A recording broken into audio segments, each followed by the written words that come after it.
Hello guys, welcome back. Let's have a look over a new humidity and temperature sensor from HIH family, that will be HIH6020, and for that we have to look upon the website controleverything.com, and here we have to search in, as you can see on my screen, it's HIH6020, and let's see what we got here. It's an I2C humidity and temperature sensor, and some more features are here onto the screen, and also you can add to cart here. You can purchase the sensor right from this website. Also, I will be interfacing the humidity and temperature sensor HIH6020 with a BeagleBone Black and a C language code, and for that let's go to resource tab, and here we can have our C code as you can see on my screen, and you can download the code as a zip file right from here. Also, you can get the code from github.com, and the concerned repository there will be Control Everything community. Now let's have a look over the hardware connections we need to put up together, and let's proceed.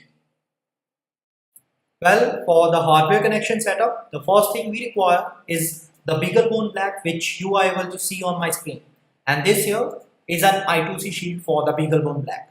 Now this is available on the website controleverything.com, and the real reason we are using this shield is to make connections easier with other I2C devices. So for that, what we require is to gently place this I2C shield over the BeagleBone Black and make a connection just like that.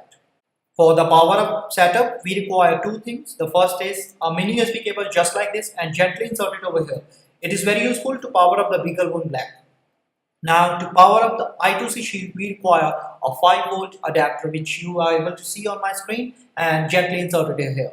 Now for an option for the internet connection, there are two mediums. The first is an Ethernet cable or a LAN cable, and the second is this, a wireless nano USB adapter. Now we need our humidity and temperature sensor HIH6020, and this here is a connecting cable. Make the connection among the sensor and the cable, and make sure that the ground terminal of the sensor should be connected to the ground wire of the cable, and similarly to the ground of I2C Shield. Now we are done with the hardware connections. Let's have a look over the code we need to explain.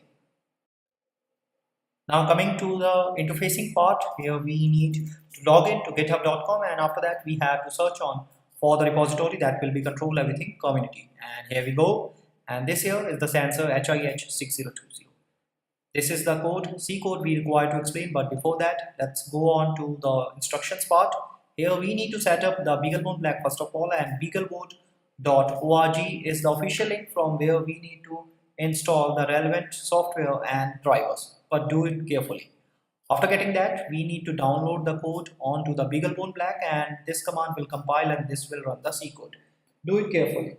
After that, we need to get back to the C code, and as you notice, it's a .c extension file.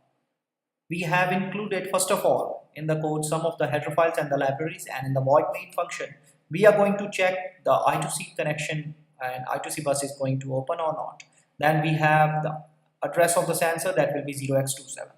We are going to read by journal command. As you can see, we are going to read 4 bytes of the data from 0x00, and humidity and temperature data is there, and after that we have the conversion of the data for humidity and temperature. We have used some sort of formulas which were clearly described in the data sheet of HIH6020. At the end we have the output data onto the screen, which is the relative humidity in percentage RH and temperature in Celsius and Fahrenheit. So this is how the sensor code works. Now let's see how it is going to work in the practicality part.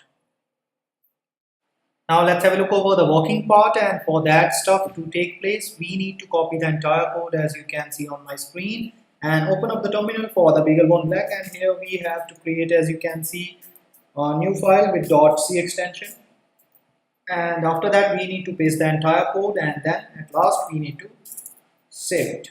After that, for the compilation, as you can see on my screen, and this is the whole command 6020, and let me do it, and the code has been compiled successfully. Now for the working part, this is the command we need to do, and we have the relative humidity and temperature in Celsius and Fahrenheit. When I again run it, you can see the changes are there, but they are very small. But instead, when I try to apply my finger over the sensor and run the command, you can see a significant change in the relative humidity. It is increasing, and along with the temperature, which is increasing in both the scales, Celsius and Fahrenheit. So this is how the sensor works. Now let's have a look over the applications and the benefits of this particular sensor. The HIH6020 from the family HIH6000 series is a digital output type relative humidity and temperature sensor combined in the same package. This sensor provides an accuracy level of plus minus 4.5% RH. Some of the applications regarding this sensor are HVAC, air compressors, weather stations, telecom cabinets, industrial incubators, microenvironments, respiratory therapy, and a lot more. Well, you can have this sensor and you can purchase it from controleverything.com, and you can get the code from resource tab. From this site, you can download the code as zip file. Also, you can get the code from github.com, and the repository there is Control Everything Community. In the end, I would like to make it clear that if you have any doubts regarding any part of this sensor or video, you can have your queries on controleverything.com, and you can post your comments on the community page on this website. For articles and blogs, you can have a look over on instructables.com. And to subscribe more video tutorials like this, you can have a look over our YouTube channel. In the end, I hope you enjoyed this video and had a good one yourself. Thanks a lot for watching.